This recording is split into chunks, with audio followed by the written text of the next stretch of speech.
Bonjour, c'est Hugo d'Outils du Manager. Cet épisode est une rediffusion d'un précédent épisode du podcast.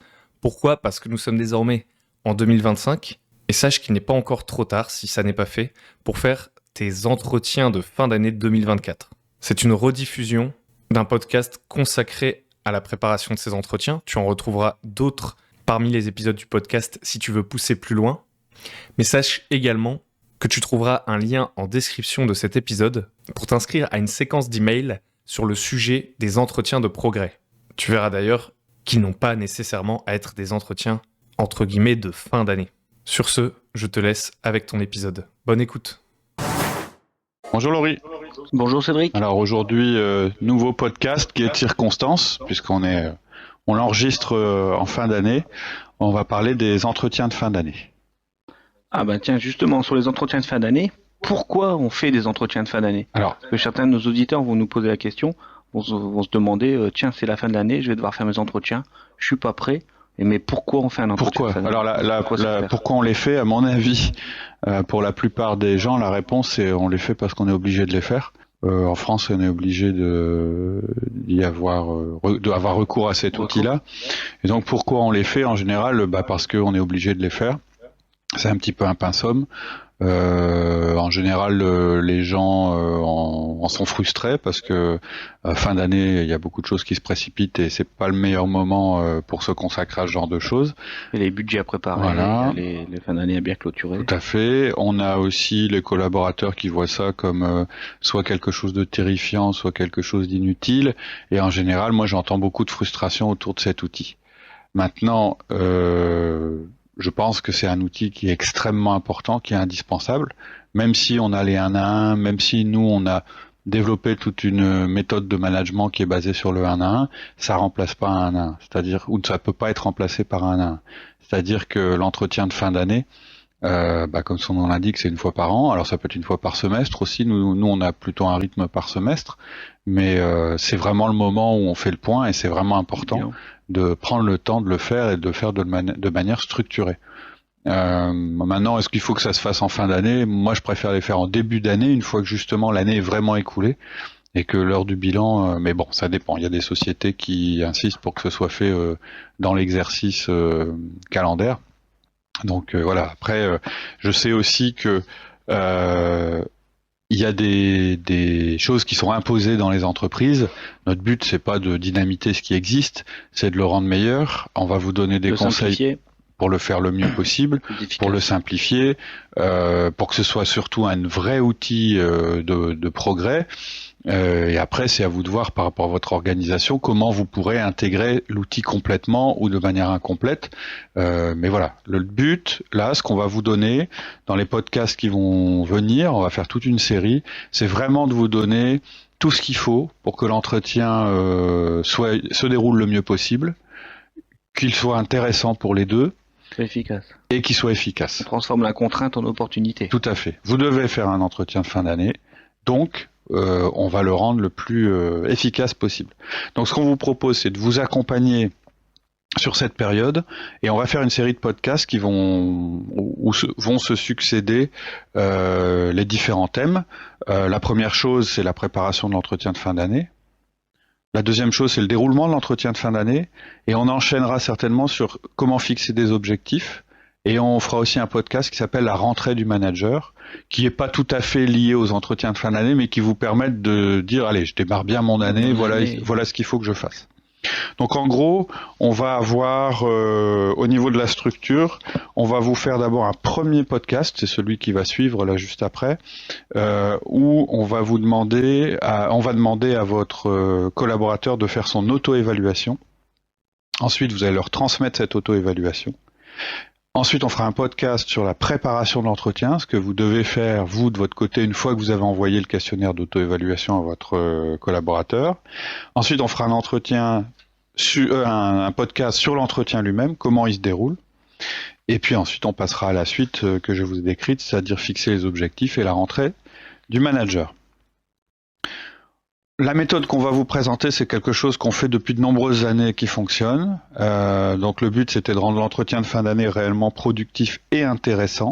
Donc on démarre. L'entretien de fin d'année, pour vous, il va commencer par l'auto-évaluation de votre collaborateur. Juste avant de démarrer, je voudrais préciser une chose. J'ai parlé tout à l'heure des 1 à 1. Donc le 1 à 1, c'est l'entretien que vous avez avec vos collaborateurs de manière hebdomadaire. C'est le fondement de notre méthode. Mais le 1 à 1, l'entretien de fin d'année, c'est pas la même chose. Alors, on est un peu tous les mêmes. On sait qu'on doit faire l'entretien de fin d'année. On y pense et on sait jamais par quel bout le prendre, quoi. Comment démarrer, comment je vais faire, qu'est-ce que je dois prendre. Et puis là, on va arriver en janvier. Ouais. Je pense que c'est mieux de le faire aussi sur janvier. Et puis on va arriver fin janvier et puis on sera pas prêt. Et on fera l'entretien de fin d'année un petit peu à l'arrache. Et donc vous montrerez par bien peu de respect pour votre collaborateur. Voilà. Donc la première chose que vous pouvez faire, les 2 choses que vous pouvez faire tout de suite, d'abord verrouiller l'endroit où vous allez faire vos revues de fin d'année, c'est bête, hein, mais réservez la salle de réunion, mettez les dates. Ça va vous obliger, ça va tout de suite vous donner une deadline. Vous allez vous dire, bon, de toute façon, il faut qu'on soit prêt pour cette date-là. Donc, vous mettez ça dans votre agenda, vous invitez vos collaborateurs. Ils savent que l'entretien de fin d'année, parce qu'ils sont comme vous, ils sont en train de se dire, mais c'est bizarre, il n'a pas encore parlé des entretiens de fin d'année, ou il en a parlé, mais il n'a pas fixé de date.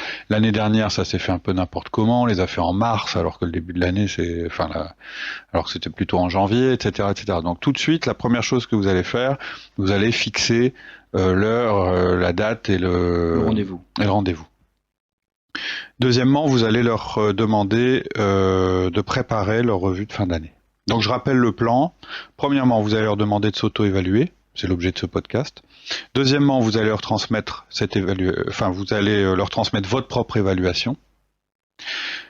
Vous allez préparer l'entretien de fin d'année de votre côté. Vous allez avoir l'entretien de fin d'année avec eux, ce sera un autre podcast. Et lors d'un entretien ensuite, un autre entretien, vous fixerez les objectifs annuels, ça fera l'objet d'un autre podcast, et puis on fera un podcast sur la manière dont vous-même vous allez préparer votre année. D'accord. Donc on commence par leur demander de faire leur propre entretien de fin d'année. C'est exactement ça. Ça peut vous étonner, mais la première chose que vous allez faire, c'est leur demander de s'auto-évaluer. On va vous proposer un modèle d'email à leur envoyer.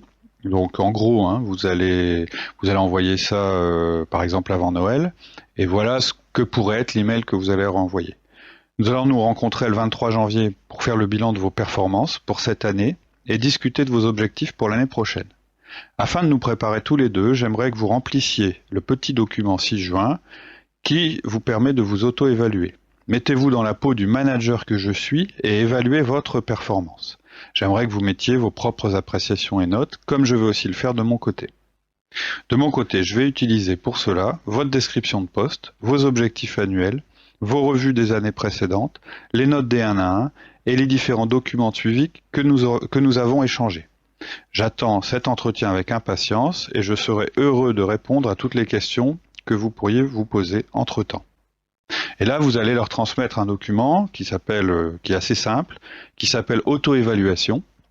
On va le mettre en ligne, c'est un exemple. Encore une fois, c'est comme le mail que je viens de vous dicter, vous le faites à votre manière. Ce qui est important dans le mail, c'est que vous leur annonciez qu'effectivement il va y avoir un entretien de fin d'année, que leur manière de le préparer, ce sera leur évaluation, et leur évaluation, leur auto-évaluation, vous leur demandez de se mettre dans votre peau pour se juger eux-mêmes. C'est vraiment important qu'ils le fassent. Et que ensuite vous aussi vous allez préparer de votre côté et qu'ensuite il y aura une rencontre. C'est les éléments qui doivent figurer dans le mail. Vous le mettez à votre manière, vous avez certainement une autre. En plus on les rassure parce que là on va leur donner une structure. Tout à fait. Un tableau à remplir, voilà. Une trame. Vous allez leur donner une trame. Une question et une trame. Donc c'est un document qui a 3 parties, qui a 5 parties, pardon. Première partie, auto-évaluation, votre fonction et vos missions. Deuxième partie, auto-évaluation, l'année écoulée. Troisième partie, votre entreprise. Quatrième partie, vos objectifs futurs. Cinquième partie, vos demandes. Bon, on peut peut-être entrer dans le détail de chaque partie. Oui, c'est ce que j'allais faire. On va détailler en fait chaque partie. Je pense que la structure doit être celle-là. Après, ce que nous on met à l'intérieur, peut-être qu'il peut y avoir des... Ça peut être adapté. Ça peut être adapté, tout à fait. Donc auto-évaluation, votre fonction et vos missions. Ouais. En fait, il s'agit de demander à la personne de décrire les 3 missions principales et permanentes de sa fonction. Donc, faut bien distinguer la chose. Ce sont pas ces objectifs annuels précis et chiffrés, parce que ça, c'est ce qui correspond aux besoins du moment. Vous pouvez avoir des objectifs sur un mois, vous pouvez avoir des objectifs sur 3 mois, des objectifs sur 6 mois, etc. C'est pas de ça qu'on parle. Là, on parle du rôle que la personne occupe dans l'entreprise. Donc, en fait, pour chacune de ces missions ou domaines, elle va s'évaluer avec une note chez nous de A à E, c'est-à-dire qu'en fait A, ça veut dire exceptionnellement performante dans le domaine, et E, ça indique une situation d'échec. Ensuite, vous allez lui demander si elle a des questions sur sa fonction, et ce que vous attendez d'elle, puis vous poserez 2 autres questions, c'est quels sont vos domaines favoris et quels sont vos points d'amélioration. Donc je vous le dis tel que c'est dans la fiche, donc on a un petit 1 auto-évaluation de votre fonction et de vos missions, et en fait derrière il y a 1, 2, 3, 4, 5 questions, c'est 1, quelles sont les 3 missions principales et permanentes de votre fonction, 2, quelle note vous donnez-vous dans chaque domaine, donc A exceptionnel, F, c'est F échec, 3, avez-vous des questions sur votre fonction et ce que j'attends de vous, ensuite quels sont vos domaines favoris, et ensuite quels sont vos points d'amélioration. Voilà, première partie, votre fonction, vos missions, comment j'ai performé cette année sur les domaines dont je suis responsable. Ok, donc ensuite on a la deuxième partie de l'auto-évaluation, l'année écoulée. Voilà, là on va parler de l'année en cours, donc c'est pas tout à fait la même chose. Donc les questions sont, première question, quels ont été pour vous les événements marquants de l'année? Donc là c'est plus du qualitatif, hein, et ça peut être des choses personnelles ou professionnelles, peu importe. C'est vraiment la personne qui parle, c'est pas vous. Et ça permet de voir ce qui a compté pour la personne dans l'année. Pour vous, c'est une information importante. Ensuite, vous lui demandez quels étaient ses objectifs, c'est la deuxième question, quels étaient vos objectifs pour cette année, et vous lui demandez, c'est la troisième question, sa propre évaluation sur ceci. Donc là, on est dans des choses précises. Quand on parlera de comment fixer des objectifs, on verra qu'on est dans quelque chose le plus précis possible pour être sûr qu'on est en phase sur ce qu'il y a à faire concrètement. Et donc elle va s'évaluer. Il y a des gens, ils ont un objectif dans l'année, ou dans le semestre, ou dans la période qu'on va juger. Et en général, on évite qu'il y en ait plus de 5. Au-delà de 5 objectifs, on est quand même dans quelque chose d'assez compliqué. En général, vaut mieux étaler dans l'année. Ensuite, on va leur demander, c'est la 4e question, quelles ont été vos réalisations positives? Et là, on est dans du qualitatif. Ça peut être en lien avec les objectifs, mais il peut y avoir aussi des réalisations qui ont été faites à côté dont elles voudraient vous faire part. Ensuite, la question d'après, c'est quels ont été vos échecs et vos difficultés? C'est-à-dire la même question, mais je dirais la partie négative. Et ensuite, vous allez leur demander bêtement de se donner une note de A à F en termes d'évaluation globale. C'est-à-dire cette année, pour moi, je me juge plutôt exceptionnellement bon, très bon, moyen, faible ou en échec. Voilà okay. Donc pour l'année écoulée. Pour l'année écoulée. Ensuite, tu leur demandes de parler de leur entreprise. Oui. Qu'est-ce qu'on entend par là? Alors, c'est quelque chose que j'avais pas mise c'est une chose que j'avais pas mise dans les questionnaires précédents. Or, je me rends compte que très souvent, quand il y a des divergences et des dysfonctionnements, c'est parce qu'on n'est pas sur la même longueur d'onde sur l'entreprise, sur ce qui s'y passe, etc. La stratégie d'entreprise ou l'entreprise? Alors, on va voir à travers les questions comment on veut y arriver, mais effectivement, principalement là, on va parler de la stratégie et du rôle de l'entreprise, mais surtout ce qui s'est passé pour l'entreprise dans l'année écoulée. Je pense que de plus en plus, c'est nécessaire que les collaborateurs aient un sens dans leur travail. On en avait un petit peu parlé quand on avait parlé des nouvelles générations, etc., qui avaient effectivement des attentes au niveau salarial, responsabilité, fonction, etc., mais surtout qu'il y avait des attentes au niveau du sens de leur travail. On travaille plus pour travailler. On travaille pour gagner de l'argent, mais plus forcément pour gagner le maximum d'argent possible, ou on travaille plus juste pour bien faire. On veut comprendre pourquoi on travaille. Et donc c'est important lors de l'entretien de fin d'année que vous sachiez et que votre collaborateur ait l'occasion de vous dire ce qu'il comprend du sens de son travail et surtout de son rôle dans l'entreprise. On a démarré le questionnaire en leur demandant de s'évaluer sur sa fonction et sur leur fonction et sur leur mission. C'est une chose, ça c'est je suis responsable comptable, etc. Mais ensuite, il faut qu'ils soient capables de replacer dans le contexte de l'entreprise leur rôle, ce qu'ils vivent, etc. Ça permet aussi de focaliser quand même l'entretien sur les aspects professionnels. Donc, vous allez leur poser 5 questions. Quelle est la stratégie de l'entreprise?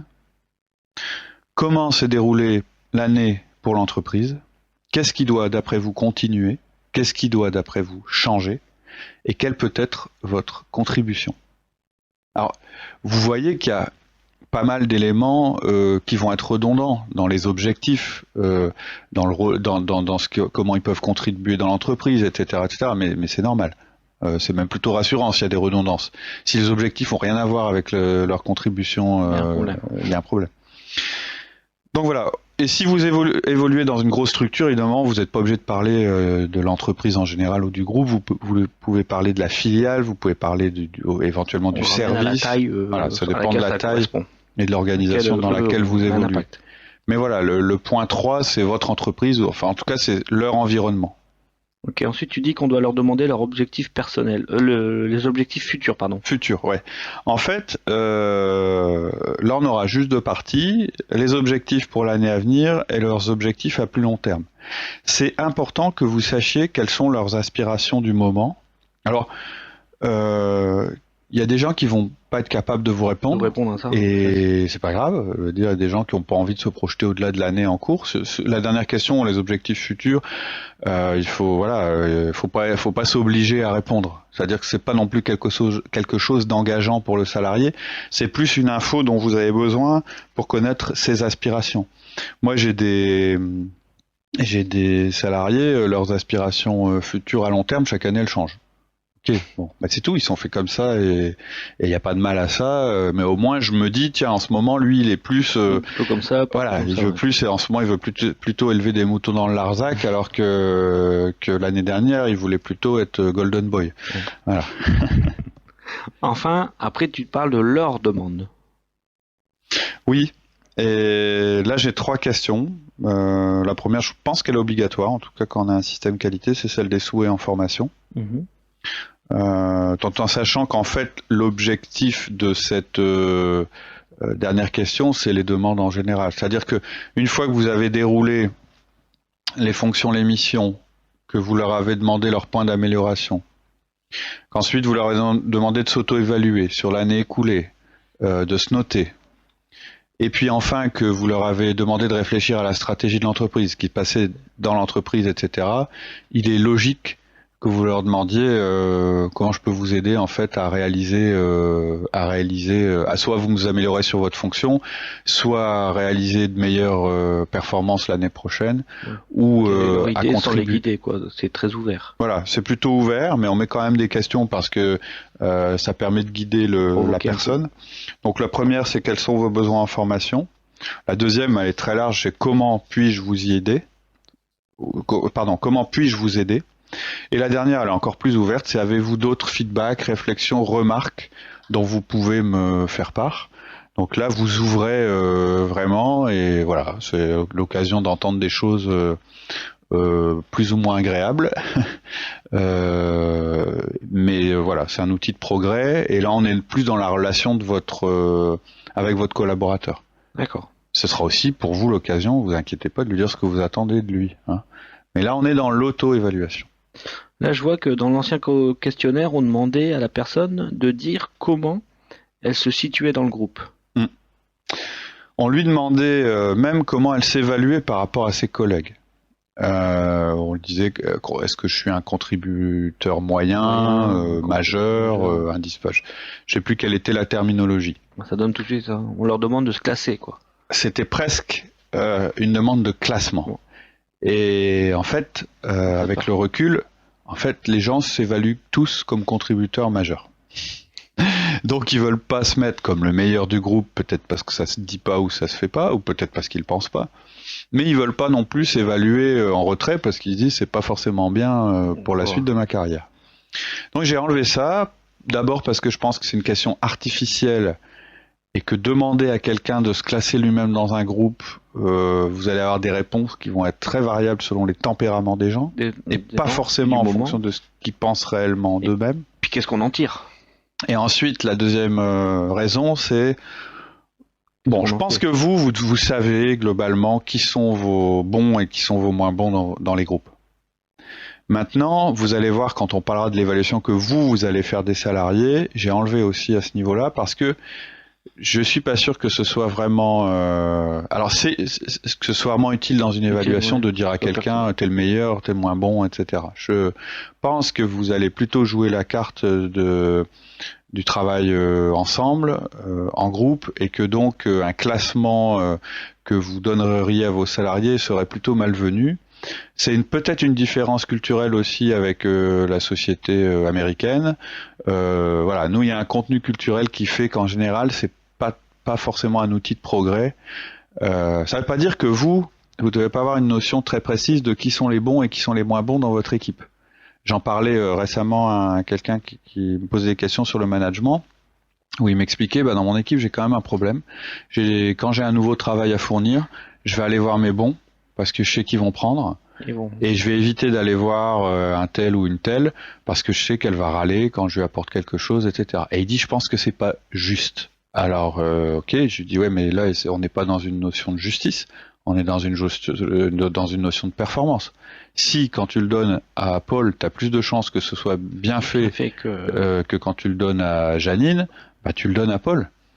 Oui, mais quand même, c'est pas. Ah, mais je dis par contre, faut récompenser Paul à la hauteur de sa production de travail, et il faut aller voir Janine et lui dire, tu vois, bah ça, je voulais te le donner, et pour finir, je l'ai pas fait parce que ton attitude est telle, etc. C'est-à-dire qu'on peut avoir un discours avec les personnes en 1 à 1 en lui disant, bah vraiment, je suis satisfait de ton boulot, etc. Je vais même t'en donner davantage, et puis tu vas pouvoir progresser, etc. Et puis à une autre où on fait un feedback d'ajustement en disant, tu vois, quand je t'ai donné tel boulot, la première chose que tu as fait, tu as levé les yeux au ciel, tu as commencé à m'expliquer que tu aurais... Et puis expliquer les conséquences. Voilà. Ça, pour moi, c'est la bonne méthode, c'est-à-dire qu'à celui qui est bon, on fait du feedback positif en lui disant, faut continuer, il faut même encore s'améliorer, mais dans cette voie-là. Et à celui qui est un petit peu à côté de la plaque, d'essayer de le ramener dans ce qu'on veut faire. Maintenant, les classer, leur dire celui-là c'est mon meilleur et celui-là c'est mon moins bon, vous devez le savoir parce que vous savez que plus vous passerez de temps avec les bons, meilleurs ils deviendront, et malheureusement, quelquefois, sur les autres, c'est pas du temps qu'il faut passer, mais c'est plutôt des actions qu'il faut faire. Ça, c'est important pour votre stratégie à vous, mais en parler à eux, je pense, c'est pas forcément un facteur de progrès. Voilà. Et donc, on envoie ce formulaire. Oui. Alors, l'idéal, ce serait que vous l'envoyiez maintenant et que vous en demandiez le retour sous une certaine. Vous verrez. Combien de temps on donne? 2 semaines? Ça doit aller vite. Une semaine normalement. Allez, 2 semaines si vous voulez, mais. En plus, il faut leur dire, il faut pas qu'ils passent du temps, c'est ce qui leur vient à l'esprit, etc., etc. Vous, votre approche, elle va être un petit peu plus creusée. En fait, ça va dépendre. Si vous faites des 1 à 1 avec eux depuis longtemps, ils vont aller très vite à remplir le questionnaire, puisqu'en fait, vous êtes en phase. Si vous n'avez pas mis en place beaucoup d'outils de management, ça va peut-être être un peu plus long, plus compliqué, et les premières évaluations seront peut-être pas terribles. Voilà. Donc, pendant que la personne va préparer son auto-évaluation, vous allez préparer son évaluation. Mais l'auto-évaluation, vous allez aussi l'utiliser dans votre processus de préparation. Ok, alors pour la préparation, quels sont tes conseils, s'il te plaît? Il y a c'est assez simple sur le papier, il y a 3 étapes importantes. La première, c'est de réunir des données sur la personne. La deuxième, c'est d'évaluer ces données. La troisième, c'est d'écrire un bilan. Ça paraît logique. Alors, réunir les données, qu'est-ce que tu entends par là? Alors, bien sûr, dans ce que je vais dire, il y a des choses que vous n'avez pas faites pendant l'année, il est trop tard, malheureusement, mais ça vous donnera des indications sur ce que vous devez faire en tant que manager dans l'année pour avoir un entretien de fin d'année correct. Donc, il y aura 5 sources d'informations importantes. La première, ce sera à propos du poste, la description du poste. La seconde source, ce sera les indicateurs de performance. La troisième, l'historique. La quatrième, l'attitude de la personne. Et la cinquième, son auto-évaluation, c'est-à-dire ce que vous lui avez demandé de faire la dernière fois. D'accord. Donc le poste, vous allez démarrer avec la description de fonction. Alors ça a différents noms selon les entreprises, mais en gros, le document dans l'entreprise qui décrit quelles sont les fonctions principales de la personne, les compétences qu'on attend d'elle, etc. Une fonction ou une fiche de poste. Une fiche de poste, voilà, ça peut avoir différents noms, mais en gros, la question, ça va être, vous allez prendre cette fiche, vous allez la regarder, et la question que vous allez vous poser, la première question, c'est est-ce ce qui est mentionné sur cette fiche de poste est juste? C'est la première chose. Ok, alors mais par contre, parce que moi je connais beaucoup d'entreprises, si je leur dis fiche fonction, fiche de poste, ils n'en ont pas. Ils vont dire, ça n'existe pas chez eux. Non. Ça n'a jamais été fait. S'ils n'ont pas de système qualité, tout ça, ils ne sont pas contraints à le faire. D'accord. Comment on peut Ça faire? existe encore. Ça existe C'est fou, encore. ça. C'est fou. Bon, malheureusement, ce podcast ne s'adresse pas à ce genre d'entreprise. Non, je plaisante. À mon avis, clairement, déjà dans 60%... Ou des fiches de poste pas à jour. Ouais, alors, ça voilà. aussi. C'est-à-dire qu'il faut une fiche de poste pour la DRH, le système qualité machin. C'est un truc qu'on a fait quand le consultant était venu pour mettre en place la qualité chez nous, ou parce que tout d'un coup... 5 ans après, ça n'a plus rien à voir. Voilà, et 5 ans après, ça peut rien avoir. Mais attention, c'est vraiment important que vous ayez une fiche de poste dans votre entreprise. Donc vous dites pas c'est tellement horrible et de toute façon on est en retard que je vais sauter cette étape. Ça va être justement l'occasion de remettre les choses d'aplomb. C'est des outils d'entreprise. Et si vous avez soit pas d'outil, bon là c'est bien, vous démarrez d'une page blanche, ou si vous avez un outil mais avec des divergences avec la réalité, c'est très très embêtant. Donc impérativement, avoir une fiche de poste pour les personnes que vous managez, même si votre entreprise n'en a pas. Ok, ça c'est très intéressant. Après, je comprends pas pourquoi il faut passer du temps là-dessus alors que nous jugeons la personne par le poste. En fait, pour juger la personne, vous avez besoin d'avoir un standard objectif. Si vous n'avez pas de standard, donc un standard c'est quelque chose qui nous permet de comparer.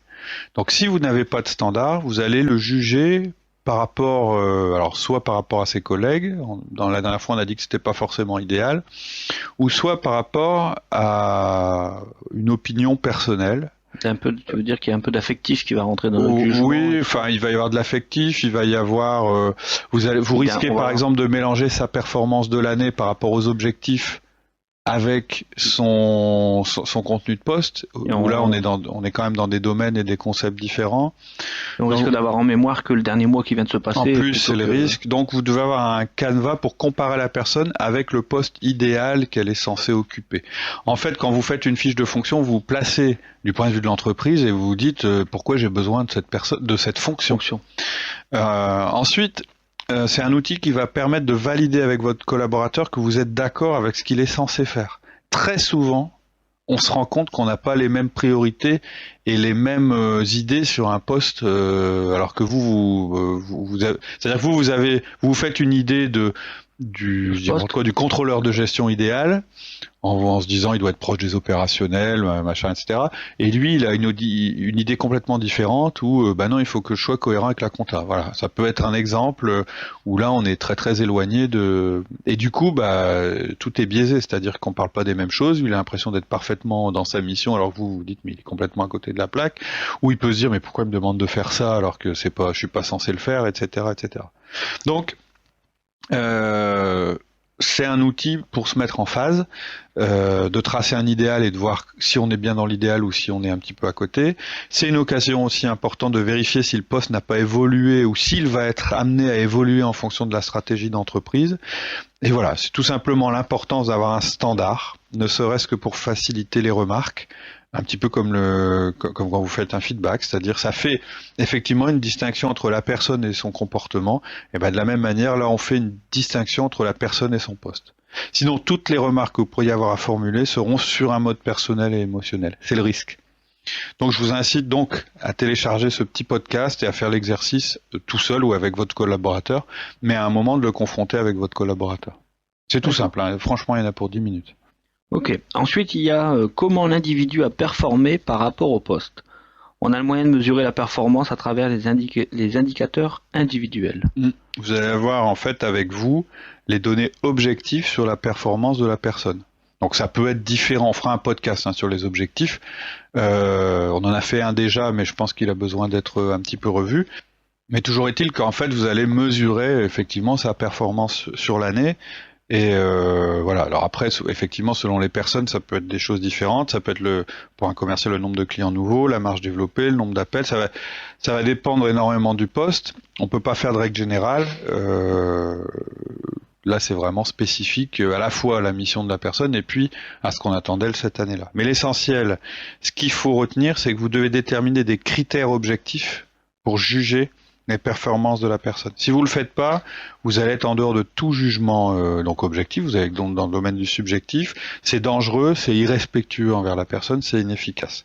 Donc il faut réunir toutes ces données qui vous permettent de juger de la performance de la personne. Alors, par contre, si on n'a pas fixé d'objectif écrit, Alors, parce qu'à mon avis, là, on a beaucoup d'auditeurs qui se disent, ben, j'ai pas fixé d'objectif cette année. c'est embêtant parce que c'est une erreur, je pense.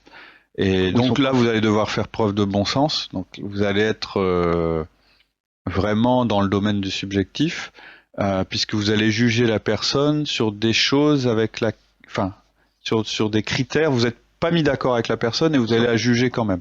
Ouais, On a eu le cas chez nous, ça a été une catastrophe. Je sais pas si tu t'en souviens, tout à fait. Ouais. où effectivement on a envoyé une auto-évaluation à une personne. J'étais pas du tout d'accord. Qui était pas, ben, elle était avec pas d'accord parce que il y avait énormément de subjectif dans la manière dont toi tu jugeais la personne et dont elle se voyait elle-même, Elle-même. puisque vous n'étiez pas mis d'accord au départ sur un standard pour s'évaluer. Tout à fait. Donc c'est vraiment important que vous soyez bien au clair avec la personne sur la manière dont elle sera évaluée. Alors après, si ça n'existe pas, on peut peut-être se raccrocher sur, bon, déjà dans les prises de notes de 1 à 1, on a peut-être quelques objectifs sur lesquels c'était évoqué, On va mais en où les parler de objectifs ça. Ouais. du service. Pour moi, c'est pas la même chose. Alors, vous avez deux manières de vous rattraper, comme tu dis, c'est effectivement l'objectif du service, ou s'il n'y a pas d'objectif dans le service, l'objectif de l'entreprise. Là, s'il n'y en a pas, on ne peut plus rien pour vous. Alors, et puis s'il n'y en a pas, il y a encore une manière de faire, c'est de juger par rapport à l'année d'avant. Ouais. Je dis n'importe quoi, Des mais points imaginons que vous ayez un d'amélioration. vendeur, mais que vous lui le jugiez, enfin, que vous lui ayez pas fixé par exemple, d'objectif de chiffre d'affaires, que votre entreprise n'ait pas de budget. Bon, là, on va un peu fort, mais pourquoi pas? La seule manière de l'évaluer, si vous pensez, là, en fin d'année, que c'était le chiffre d'affaires qui était important, c'est de dire, comment il se compare par rapport à celui de l'année dernière. Ouais. Ce sera le moins subjectif que vous puissiez faire. Vous vous basez sur un fait réel et avéré qui est, cette année, on a fait 1 million de chiffre d'affaires, l'année dernière, on avait fait 750 000. Bravo. Voilà. Mais donc, il y a ça, c'est la première manière, c'est de vous, effectivement, comme tu dis, de remonter d'un cran, voire de 2 crans, voire de 3 crans. Mais plus vous allez vous remonter, moins la personne va se sentir responsabilisée, puisque vous n'aurez pas décliné l'objectif général au niveau individuel. Et donc ensuite, si en plus il n'y avait pas d'objectif même au niveau général, la seule chose que vous puissiez faire, c'est constater s'il y a progrès ou non par rapport à une situation que vous aviez évaluée l'année d'avant. La deuxième manière de faire, c'est effectivement, étant donné son poste, d'évaluer si elle contribue conformément à ce que le poste demande. C'est-à-dire, vous avez plus raisonné en termes de domaine de responsabilité et de dire, par exemple, un responsable des ventes, vous allez essayer de juger objectivement s'il a été responsable des ventes, quelles ont été ses actions, etc. Mais vous voyez bien que on est quand même sur des critères qui sont beaucoup moins intéressants et beaucoup moins efficaces que les objectifs individuels précis qui correspondent à une déclinaison des objectifs généraux, toujours. Mais ça, on reviendra dessus dans le podcast sur les objectifs. D'accord. Est-ce qu'il y a d'autres choses importantes? Oui, il y a les événements critiques. Il y a certainement eu des événements dans l'année qui vous ont permis de juger la personne. Par exemple, la participation à un projet, ou bien un incident avec un client, ou une occasion où le salarié s'est illustré en négatif ou en positif. Donc tout ça, vous allez retrouver ça dans vos notes de 1 à 1, ou bien dans les échanges d'emails que vous avez eus avec le collaborateur. Sinon, si vous faites pas ça, c'est-à-dire si vous vous basez uniquement sur votre mémoire pour ces critères-là, qui sont alors là, pour le coup, beaucoup moins, je dirais, incontestables, vous allez être influencé par les derniers événements qui datent de quelques semaines. Notre mémoire, elle est faite comme ça. On se souvient très bien, tout le monde le sait, de la semaine dernière, celle d'avant, éventuellement du mois d'avant, mais après, quand on va au-delà, à part si ça a un contenu émotionnel très élevé, on n'a plus en mémoire, on ne sait plus si c'était ce trimestre-ci ou pas, etc. Et donc, on va plutôt se souvenir de ce qui est très récent ou de ce qui a un contenu émotionnel élevé. C'est-à-dire, je me souviens, mais il était déchaîné ce jour-là, etc. Donc, vous allez principalement vous baser sur les notes que vous avez prises pendant vos 1 à 1. D'accord. Donc, j'insiste, vous prenez vraiment vos 1 à 1 depuis le début de l'année, pas les derniers. D'accord. Vous le faites dans l'ordre chronologique et vous prenez des notes au fur et à mesure que vous lisez. Et pour les mauvais élèves qui ne font pas encore de 1 à 1? Là, vous loupez l'essentiel de notre méthode, c'est ce que je disais. Donc, je rappelle, si vous voulez que votre management soit efficace, il y a une chose unique et simple à mettre en place, ce sont les 1 à 1. Écoutez les podcasts sur le sujet, Vous allez sur iTunes, vous tapez outils du manager, vous vous abonnez et vous verrez que les premiers podcasts qui sont pas les mieux enregistrés traitent du 1 à 1, ou bien vous cherchez dans la liste des podcasts qui va s'afficher tous les endroits où on parle de 1 à 1. De 1 à 1. Et là, vous allez comprendre que cet outil est vraiment utile. Alors pour les retardataires? Alors pour les retardataires, comment on fait? Eh ben, il faut que vous trouviez les éléments écrits qui vous permettront de vous replonger dans le déroulement de l'année écoulée. Donc ne faites pas confiance à votre mémoire. Prenez peut-être vos notes de réunion. Prenez votre journal. Moi régulièrement, alors c'est un autre podcast qu'on a fait, je fais un bilan toutes les semaines de ce qu'il y a eu, de ce qui s'est passé dans la semaine. Je le note. Ça m'aide à briefer, à débriefer, début de semaine, fin de semaine. Et puis, je peux revenir en arrière sur l'année en me disant... peut-être l'agenda aussi. Comment? L'agenda. Votre agenda. Pour la réunion, on se dit, ah oui, tiens, c'est vrai, c'était passé. Pendant cette réunion, il s'est passé ça. Ça fait remonter la mémoire, quoi. Et vos mails, c'est-à-dire vous allez, si vous avez un logiciel d'email performant, vous tapez le nom de la personne et vous regardez, alors vous survolez, mais vous regardez tous les emails que vous avez échangés depuis le début de l'année. Ça paraît une masse énorme d'informations, mais en fait, faut aller vite, faut lire en transversal. Il faut que ça vous permette de vous replonger dans le moment où ça a été fait. C'est ça qui est important. Comment? On remonte le temps. Comme si on remontait le temps, en fait. Si vous faites pas ça, ça va être vraiment compliqué de vraiment faire un bilan de l'année. Ensuite, on a les indicateurs de performance, les événements importants. Ouais. Mais est-ce qu'il ne faut pas prendre également en considération l'attitude, le comportement de la personne? Bien sûr que si, c'est aussi important que le reste. Vous avez les critères chiffrés et les objectifs. Vous avez effectivement ce qui s'est passé, les lieux, les contributions, les réalisations de la personne, mais vous avez aussi son attitude. Et là, on ne parle pas de performance, on parle d'une attitude générale. C'est la chose qui est le plus influencée par le temps dans votre mémoire. On a en tête le dernier comportement des personnes qu'on côtoie, ou on a en tête un truc qui s'est passé dans l'année où vraiment ça a été formidable ou inacceptable. Et on oublie facilement l'attitude qu'ils pouvaient avoir en début d'année, ou celle qu'ils ont eue, ou les gens qui ont une attitude très constante, par exemple.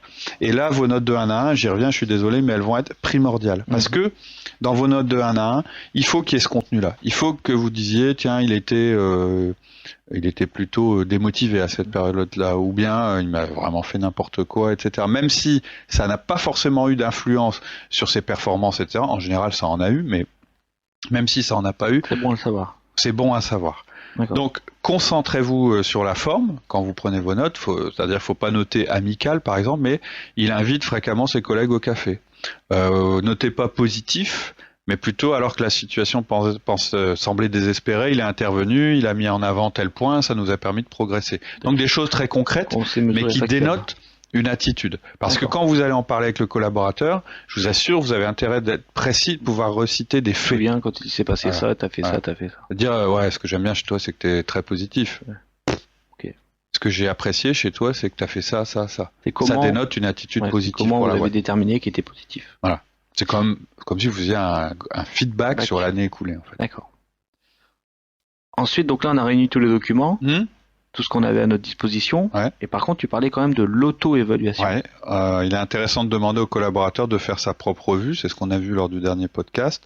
Et avec les mêmes critères que vous allez utiliser. Donc c'est important. Si sa revue est la copie exacte de celle que vous auriez faite, ça veut dire que vous êtes parfaitement en phase. Si ça n'a rien à voir, il y a vraiment un problème.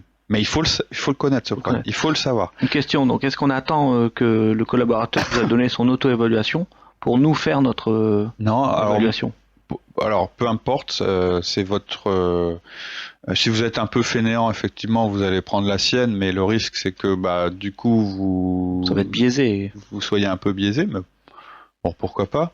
Moi, j'ai plutôt tendance à faire en parallèle, c'est-à-dire j'envoie l'auto-évaluation au collaborateur, et je prépare au moment où je l'ai envoyé, je démarre ma préparation de revue de fin d'année. Donc tout le travail de collecte des données que j'ai fait, je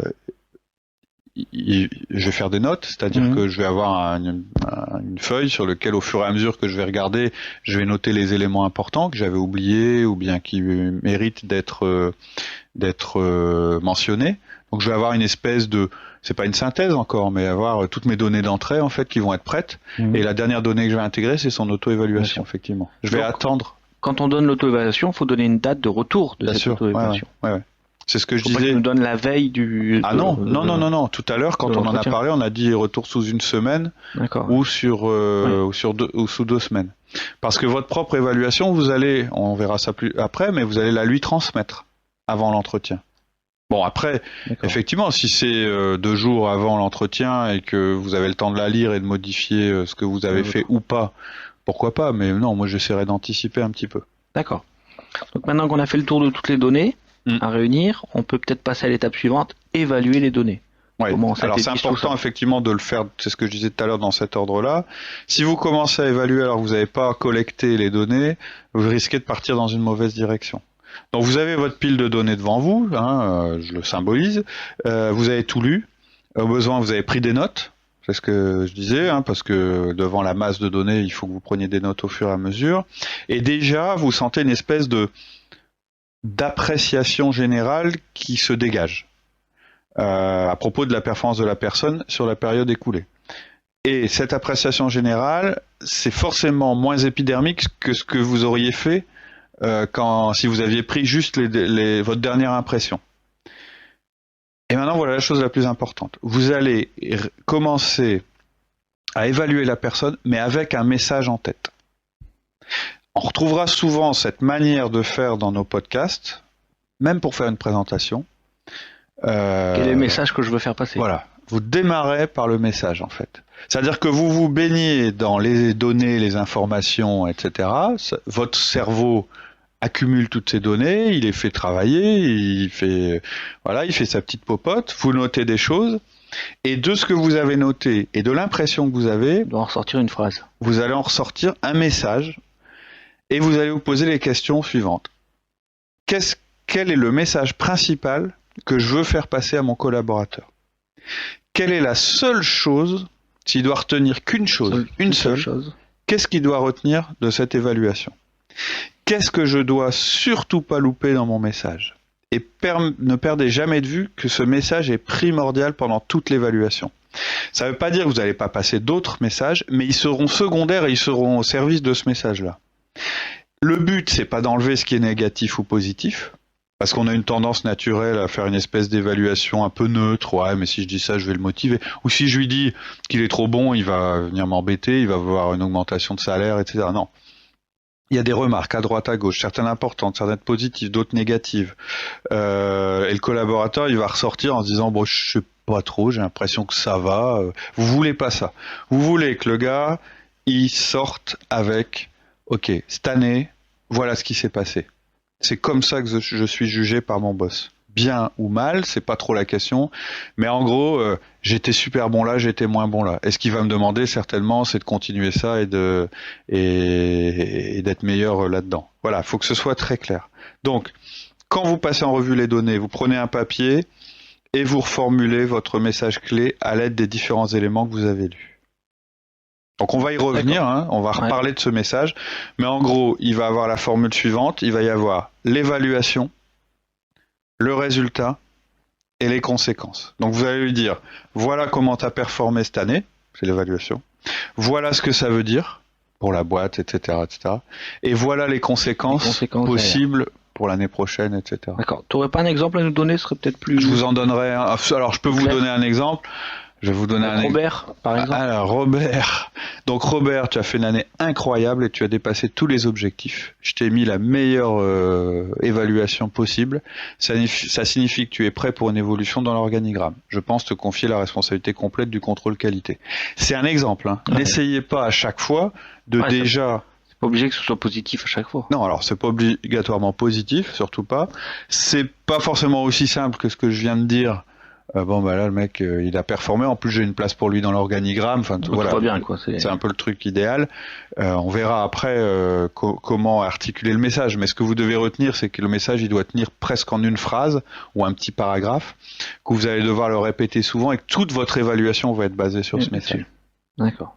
Et en fait, quand je disais c'est quelque chose qu'on fait souvent, quand vous faites une présentation, vous allez faire la même chose. Quand vous allez devoir parler à vos salariés, vous allez démarrer avec plein de données pour préparer votre présentation. Vous allez accumuler des données, vous allez noter, vous allez faire une espèce de brainstorming personnel. Et puis à la fin, vous allez déterminer un message et ce sera le fil directeur de votre présentation. Et c'est là que vous serez le plus percutant. Pour une évaluation de fin d'année, c'est la même chose. D'accord. Donc maintenant, on peut écrire le bilan annuel. Ouais. Vous devez l'écrire. Donc c'est quelque chose qui se prépare, c'est pas juste j'y vais avec mon bagou et voilà. Non, vous allez l'écrire, vous allez le garder. Quand vous allez l'écrire, vous allez sélectionner les données qui correspondent le mieux au message que vous voulez faire passer. Ça peut paraître bizarre ce que je dis, hein, c'est un peu biaisé, mais c'est normal. Vous allez exprimer un point de vue. C'est jamais neutre une évaluation de fin d'année. Faut arrêter de se dire bon, il faut que je fasse un papier, je vais ménager la chèvre et le chou, je vais pas m'engager, etc. C'est pas ce qu'attendent vos collaborateurs. Donc je répète, première phase, vous allez être saturé d'informations sur la personne, puis votre cerveau aura fait le tri, il a dégagé une idée générale qui va être le fil conducteur de votre entretien, et là vous allez étayer votre idée avec du concret en sélectionnant les données. C'est-à-dire que maintenant vous allez trouver des arguments pour alimenter l'impression que vous avez eue. D'accord. Et le message que vous voulez passer. C'est-à-dire que vous allez lui redonner une lecture de son année écoulée. C'est votre rôle. D'accord. Ça prend beaucoup de temps pour faire tout ça. Faut que vous programmiez votre préparation de revue comme une réunion. Donc vous devez effectivement vous préparer, vous donnez un rendez-vous avec vous-même. L'entretien que vous aurez avec la personne, ce sera 1 heure ou moins. À mon avis, vous allez passer à peu près ce temps-là à préparer. Moi, je conseille de faire en 2 temps. Vous faites votre premier travail où vous accumulez toutes les données, vous notez. On dort un petit peu, voilà. On réfléchit, on laisse passer un peu de temps et ça va mûrir. Voilà. Et en plus, comme vous allez faire préparer les revues de fin d'année de tous vos collaborateurs, ça va aussi vous donner une vision d'ensemble. Ça va vous donner une idée des axes de progrès que vous voudrez pour l'année prochaine. Et donc, fatalement, votre revue de fin d'année sera déjà influencée par ce que vous voulez faire l'année suivante. Vous ayez un coup d'avance. D'accord. Donc maintenant, quelle est la suite ? Vous allez écrire votre message clé pour le collaborateur. Vous allez le garder pour l'entretien. Vous allez ensuite prendre un document similaire à celui que vous avez utilisé pour son auto-évaluation. Vous allez noter votre intention sur l'évolution de ce collaborateur aussi pour l'année prochaine. Et donc ensuite, on va rentrer dans le déroulement de la préparation juste avant l'entretien d'évaluation et puis le déroulement. Vous avez fait tout le travail préparatoire et vous allez pouvoir le rencontrer très bientôt. Donc on va aborder 8 points importants. Okay. Le premier, c'est le mail pour lui expliquer ce que vous allez faire.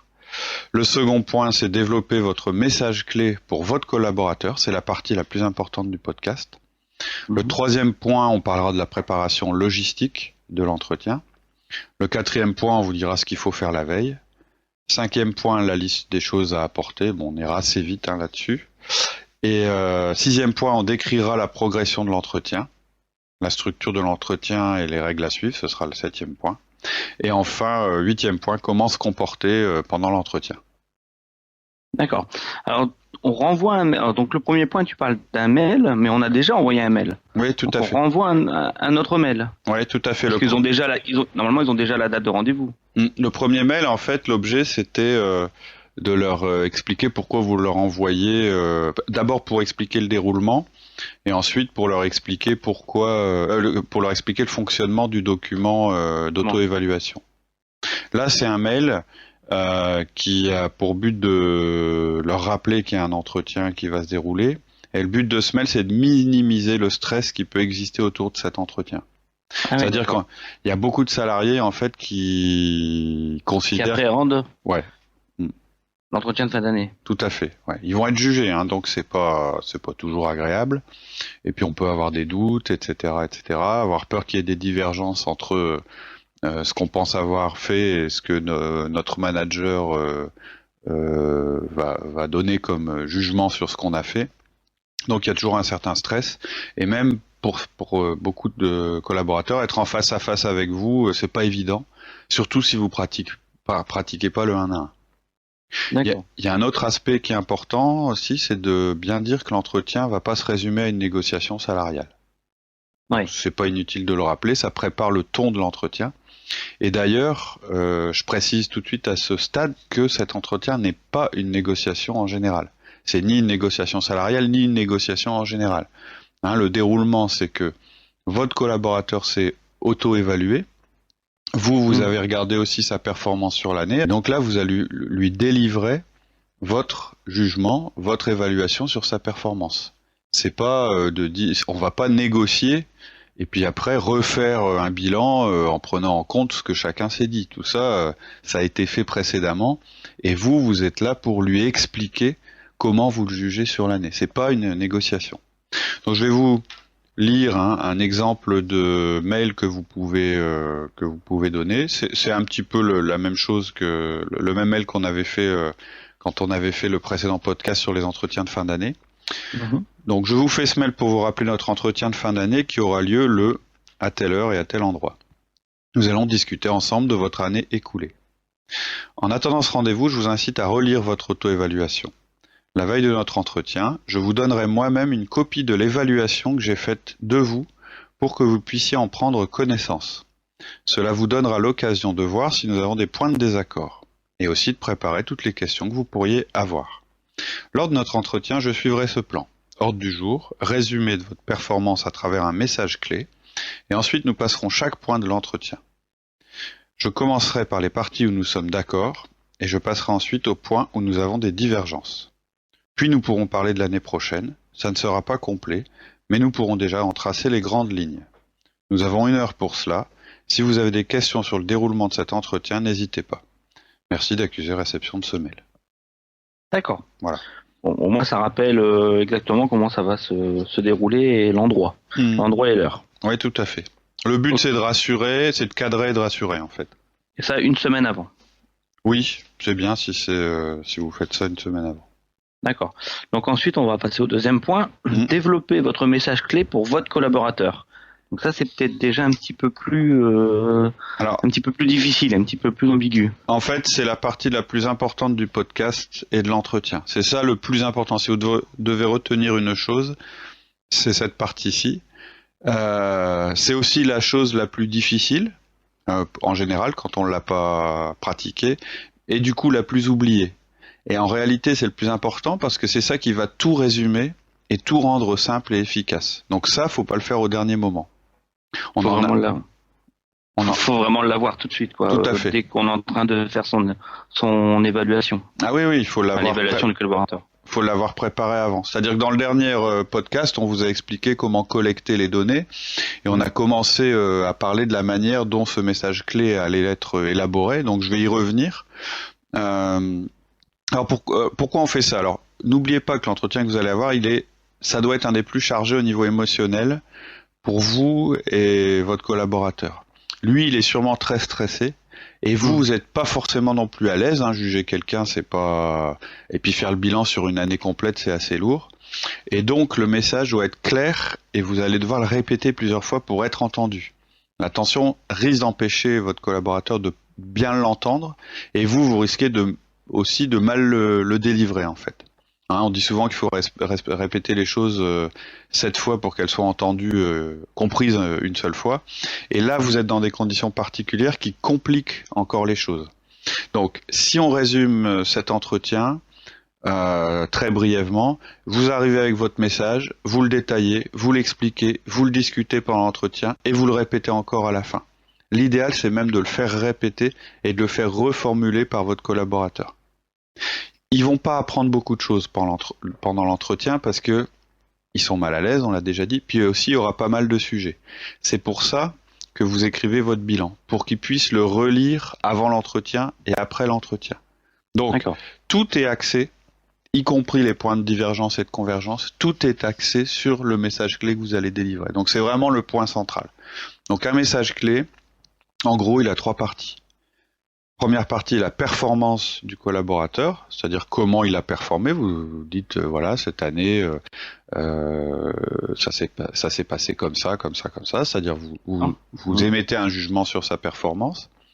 Ensuite, vous décrivez les effets sur l'entreprise, c'est-à-dire les impacts, et ensuite les conséquences, c'est-à-dire ce qui risque de se passer l'année prochaine. On retrouve un petit peu la structure du feedback. Ça ressemble au feedback. C'est pas la même structure. Effectivement, On va donner l'impact factuel qu'il y a. Quoi. Tout à fait. C'est les deux premières parties, c'est-à-dire cette année tu as fait ça, tel impact sur l'entreprise, et voilà les conséquences possibles sur l'année prochaine. Alors, au niveau des conséquences, dans le podcast qu'on avait fait il y a quelques années sur l'entretien de fin d'année, on avait déterminé 7 cas de figure pour la personne. En essayant d'être le plus factuel et pragmatique possible, on avait dit l'évolution d'une personne, ça peut être 7 cas de figure, hein, la promotion, l'évolution verticale, l'évolution horizontale, pas de changement, réduire, déclasser ou licencier. Hein, je ne sais pas si tu te souviens, on avait fait cette liste. Oui. C'est en général ce que font les organisations, et pourquoi pas. Mais dans beaucoup de cas de figure, et surtout avec les évolutions qu'on a pu avoir dans les entreprises, les réductions d'effectifs, la crise, etc., ou simplement le fait que vous ne soyez pas forcément dans une entreprise de très grande taille qui offre des opportunités de développement aussi simples, évolution, hein. Je crois que pour la partie conséquences, vous allez faire quelque chose de plus qualitatif et en lien avec l'organisation. Si vous suivez ces 7 critères, vous risquez d'appauvrir un petit peu le champ. On sait aussi que les opportunités de promotion ou d'évolution verticale sont rares dans les entreprises de plus petite taille, et donc je crois davantage à une évolution dans le contenu des missions et dans l'enrichissement du poste. Ce qui est important au cours de cette réunion, c'est de se dire les choses. Au lieu de baser toute la conversation sur le salaire ou de parler vaguement en essayant de ne pas se vexer, on est dans un processus logique où on se dit des choses. On se dit les choses. Donc, la chose la plus importante que vous avez à dire, c'est la performance du collaborateur, c'est-à-dire le bilan. Ensuite, ce sont les effets sur l'entreprise, l'impact de ce qu'il a fait. On fait toujours un lien entre sa performance et l'impact. Et je dis ensuite, on va tracer les conséquences, mais qui sont encore des très gros traits de ce qui va se passer pour votre collaborateur et vous par rapport à ce résultat qu'on vient d'évoquer. En fait, on commence à évoquer ce qui va se passer l'an prochain, mais attention, c'est pas à ce moment-là que vous allez aller dans le détail de ce qui va se passer l'année prochaine. Ça va faire l'objet d'une autre partie de l'entretien ou d'un autre entretien. Moi, je préfère complètement séparer. Vous n'êtes pas en train de modifier ses missions ou de fixer ses objectifs. On reste sur un bilan. Donc, vous pouvez annoncer simplement ce qui va se passer d'une manière générale, car vous voulez laisser du champ et du temps, vous voulez vous laisser un petit peu d'espace à lui et à vous pour vous faire des suggestions. À moins que vous sachiez déjà tout, c'est-à-dire, bon, clairement, là où c'est le plus simple, c'est, imaginons que c'est un vendeur, l'année d'avant, son objectif, c'était de se développer pour pouvoir devenir chef des ventes, vous faites le bilan de fin d'année, c'est très positif, et vous avez décidé qu'il serait chef des ventes, parce que votre bilan est très positif. Donc là, c'est simple, vous lui annoncez. Mais c'est assez rare que ce soit aussi simple. Donc là, vous devez être très clair, c'est sur les deux premières parties du message, performance du collaborateur et impact sur l'entreprise ou l'équipe. Par contre, sur la partie les conséquences, on est plus en train de projeter, mais pas de projeter dans quelque chose de très précis pour le moment. D'accord. Voilà. Il doit tenir en une phrase. L'idéal, c'est que ce soit effectivement une phrase simple.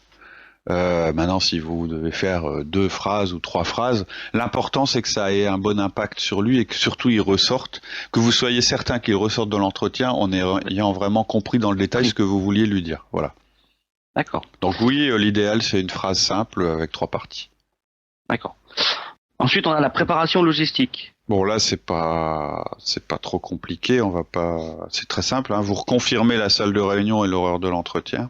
Évitez de programmer ça en premier dans la journée ou en dernier. Alors pourquoi ? Parce que si vous mettez les personnes en entretien dès leur arrivée, elles vont continuer à penser à toutes les petites choses qu'elles auraient dû faire le matin, c'est-à-dire qu'elles font habituellement le matin. C'est un peu le même principe que pour les 1 à 1. Et c'est pareil pour les fins d'après-midi où la personne va être fatiguée, vous aussi, ou préoccupée parce qu'il faut que l'entretien se termine parce qu'il y a les enfants à chercher à l'école, etc.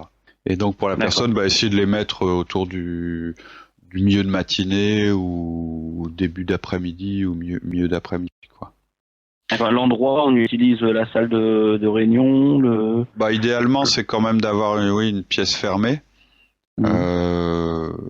ça peut se faire dans des lieux, je dirais, qui sont pas complètement privés, mais c'est quand même un peu plus compliqué. C'est quand même un événement important, c'est pas mal d'être en tête à tête, la porte fermée, de pas être dérangé, c'est-à-dire qu'il n'y a pas de téléphone, il n'y a pas de mail, etc. Et au niveau du placement dans la configuration dans la salle où vous êtes, c'est mieux plutôt que d'être face à face, d'être, je dirais, l'un perpendiculaire à l'autre. Ça permet de montrer qu'on n'est pas dans une logique de négociation ou pire d'affrontement. Voilà. C'est un peu comme quand on fait un feedback, on essaye de jamais se mettre complètement en face de la personne à qui on parle, on essaye de se mettre en biais. D'accord. Ensuite, il y avait une petite préparation la veille. Oui, alors ça fait une énorme différence. Vous allez leur remettre leur revue la veille de l'entretien. C'est-à-dire tout ce que vous avez écrit, vous allez leur remettre la veille de l'entretien. C'est une question de respect. Ouais, ça peut être un peu étonnant. Ouais. C'est vrai qu'on n'a pas l'habitude de donner les sujets ou les contenus avant. Non, mais vous allez gagner des points et vous allez les mettre à l'aise. En plus, vous allez aussi pouvoir vous concentrer sur le message clé pendant l'entretien parce qu'ils auront eu le temps de tout lire. Donc, ils seront déjà préparés. L'idéal, c'est de leur donner de la main à la main le soir pour qu'ils le lisent à la maison. Leur donnez pas trop en avance. Le risque, si vous leur donnez trop en avance, c'est qu'ils le partagent avec d'autres personnes et ça, bon, c'est pas vraiment ce que vous voulez. Ou qu'ils vous interpellent alors que le lieu où vous allez en parler, c'est l'entretien. D'accord. Mais si on leur donne avant, le risque, c'est quand même qu'ils préparent des contre-arguments. Oui. En discuter le lendemain. Oui, non, mais alors oui, clairement. Alors pour moi, je vois pas ça comme un risque, c'est plutôt un avantage. Les contre-arguments, vous les connaissiez pendant l'entretien, qu'en dehors de l'entretien ou après l'entretien. Oui, on n'aurait pas osé en discuter et puis après l'entretien, voilà. Ils refont la réunion. À chaque fois qu'on parle d'entretien ou j'irai de rencontre avec vos collaborateurs, leur insatisfaction, leurs arguments contraires par rapport à ce que vous dites, etc. Vous avez tout intérêt à les connaître. C'est pas parce que vous ne les connaissez pas qu'ils n'existent pas. Donc le risque, c'est qu'ils vous arrivent après, ou bien que, si vous voulez, le risque, si vous leur donnez pas avant, c'est qu'ils découvrent pendant l'entretien, par exemple, une grosse divergence. Et ça va plutôt un peu les assommer, où ils n'auront pas eu le temps d'y réfléchir, et ils risquent de pas trop réagir par rapport à ça, et ça risque de créer quelque chose entre vous qu'il faudra régler plus tard. S'ils en ont connaissance avant, vous allez pouvoir vraiment rentrer dans le détail pendant l'entretien. En fait, le risque, si jamais vous leur donnez pas connaissance de votre bilan avant, c'est qu'ils n'entendent pas votre message clé, parce qu'ils vont se focaliser. Ils vont lire, ça va être plus compliqué. Déjà, il va y avoir une partie où ils vont lire, vous allez parler, ils vont pas vraiment vous écouter parce qu'ils seront en train de lire le document. Et même si vous vous taisez en les laissant prendre connaissance du document, ils n'auront aucun recul par rapport à ce document. Et donc, franchement, vous avez tout à perdre à garder le document secret jusqu'à l'entretien. C'est on pourrait faire un parallèle un petit peu avec les connectiques qu'on fait avant les réunions, etc. On a fait un podcast là-dessus, on a appelé ça le pré-câblage ou quelque chose comme ça, où on montrait qu'en fait, il était beaucoup plus efficace de dévoiler le sujet d'une réunion et d'un petit peu commencer à évoquer ce qui allait être dit dans cette réunion ou cette présentation, plutôt que d'essayer de faire un effet de surprise pendant la réunion ou la présentation. Là, c'est exactement la même chose. Même chose. De toute façon, vous ne faites que différer les choses. C'est-à-dire que s'il y a des contre-arguments, ils vont sortir, autant qu'ils sortent pendant l'entretien de fin d'année. D'accord. Et ensuite, au niveau des documents ou des listes, est-ce qu'on a une liste des choses à apporter ? Alors on peut conseiller là-dessus. Au minimum, il vous faut 2 copies de leur, deux exemplaires de leur auto-évaluation, mais surtout 2 exemplaires de votre bilan à vous. Ça va être ce qui va structurer l'entretien. Vous pouvez aussi, si ça vous aide, apporter tous les éléments qui ont permis de faire votre évaluation, c'est-à-dire leurs objectifs de début d'année, si vous les aviez, leurs fiches de poste, les rapports, les notes, les 1 à 1, les anciennes évaluations, etc. En fait, vous allez apporter tout ce qui peut vous permettre d'étayer et d'expliquer à votre collaborateur comment vous en êtes arrivé à l'évaluation que vous faites. En effet, d'accord, ok. L'autre chose que vous pouvez apporter, c'est une horloge que vous pourrez voir tous les deux, parce qu'il est important de limiter l'entretien dans le temps. Je dirais que c'est 1 heure. Hein. Maxi. Et si jamais on a fini en une demi-heure, c'est pas grave. Ah non, c'est même mieux, c'est très très bien. L'indicateur qui vous permet de vous rendre compte que l'entretien a été efficace, c'est le fait que le collaborateur ait assimilé votre message clé. D'accord. Donc si vous arrivez à ce résultat en une demi-heure, tout le monde sera plus content. D'accord. Donc là, ça y est, on arrive à l'entretien. Comment on peut le structurer ? Alors au niveau de la structure, vous n'allez pas aller dans l'ordre du document d'évaluation ou du bilan. Vous allez démarrer par les points sur lesquels vous êtes d'accord et vous allez aller vers les points où il y a de la divergence. Ça vous permet d'être à l'aise ensemble et puis de le mettre à l'aise, et ensuite vous pourrez traiter les points de divergence. Donc c'est toujours plus simple, c'est un peu comme quand on fait une négociation commerciale, c'est toujours plus simple de démarrer par les points sur lesquels on n'a pas de divergence. Ça permet d'instaurer un climat de confiance et petit à petit d'avancer vers les points où potentiellement il y a de l'écart. Donc vous aurez préparé ça sur une feuille qui ne suit pas le document du bilan. Vous prenez pas votre bilan et vous le prenez pas. On le lit pas. Non, puisque vous l'avez donné à votre collaborateur et théoriquement il doit l'avoir lu. Si jamais votre collaborateur vous dit non, j'ai pas eu le temps de le lire, c'est impératif que vous lui laissiez. Ça va être moins efficace, mais c'est impératif que vous laissiez un moment pour prendre connaissance du document, parce que vous allez avoir votre ordre du jour à vous, et comme je le disais, qui va partir des points de moindre divergence vers les points de plus grande divergence. Donc vous allez leur demander un accord pour chaque point où vous savez que vous êtes d'accord. Ça facilite la communication. Après, vous n'êtes pas obligé d'être d'accord, c'est pas obligatoire. C'est votre jugement qui compte. Vous êtes en train d'évaluer. Votre but, c'est pas d'arriver absolument à un accord avec votre collaborateur, qu'on soit bien clair. Le but, c'est qu'ils comprennent votre message clé et qu'ils entendent aussi les points de désaccord. Il n'y a pas de négo. Alors, ils peuvent donc ne pas être d'accord, mais ça ne changera pas votre notation. Si jamais ils ne sont pas d'accord, vous leur dites pourquoi vous n'êtes pas d'accord. Simplement pour savoir. Là où vous n'êtes pas d'accord, il faut comprendre pourquoi vous ne l'êtes pas. Ça ne va pas changer votre notation, sauf un truc extraordinaire que vous n'auriez pas vu, mais d'une manière générale, normalement, vous avez eu tous les éléments pour juger leur performance. Sinon, c'est toujours bien d'argumenter avec des chiffres, des faits, jamais avec des impressions, des jugements ou des informations générales ou vagues. Je reprends un petit peu, tu faisais le parallèle avec le feedback. En fait, l'entretien de fin d'année, c'est un méga feedback.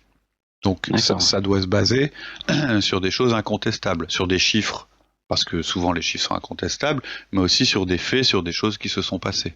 Alors si la personne, ça me vient à l'esprit là, si la personne n'a pas redonné son auto-évaluation, c'est-à-dire si elle a refusé de vous rendre son auto-évaluation ? Tout à fait, oui. On arrive à la date et puis elle nous a pas donné l'auto-évaluation. Vaut mieux reporter le rendez-vous. Normalement, vous ne devez pas arriver à la date et vous dire tiens, elle m'a pas rendu son auto-évaluation. Normalement, vous avez prévu qu'elle vous rende son auto-évaluation avant l'entretien. Donc déjà, une semaine avant l'entretien que vous avez, il vous manque un élément, donc vous devez le lui réclamer. Donc théoriquement, ça peut pas arriver, ça. D'accord. Et si jamais on l'a pas, on reporte. Faut surtout pas faire d'entretien sans auto-évaluation. J'éviterais, ou alors... Surtout les personnes qui sont itinérantes et c'est jamais évident de récupérer les documents, ou ils sont à droite à gauche sur chantier. J'éviterais effectivement, mais par contre, il faut faire attention à pas rentrer dans un jeu où vous pourriez laisser penser que les deadlines sont pas sont pas importantes. C'est peut-être à vous de juger par rapport au comportement de la personne.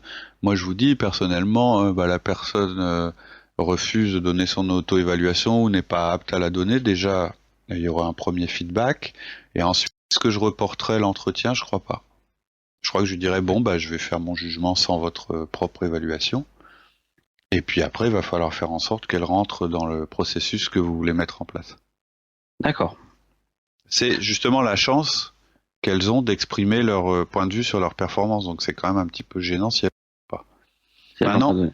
Maintenant, très clairement, vous allez voir qu'il y a des gens qui mettent très peu de choses dans leurs auto-évaluations. Moi, j'ai tous les cas. J'ai des gens qui qui blindent à mort et d'autres qui me disent mais je suis incapable de remplir votre document. Bon, et puis finalement, elles mettent quelques éléments qui vont quand même servir de base à la conversation. C'est un processus d'apprentissage. Faut aussi laisser un peu de temps aux gens. Ok. Ensuite, on avait donc là, on est arrivé. On va parler du démarrage. Oui, alors, je vous ai donné la structure de l'entretien, la logique de déroulement. En revanche, pour démarrer l'entretien, une fois que vous êtes devant la personne, vous allez annoncer les choses en 3 parties. La première partie, c'est l'ordre du jour, c'est-à-dire vous allez leur expliquer ce qui va se passer pendant l'entretien, vous allez leur répéter.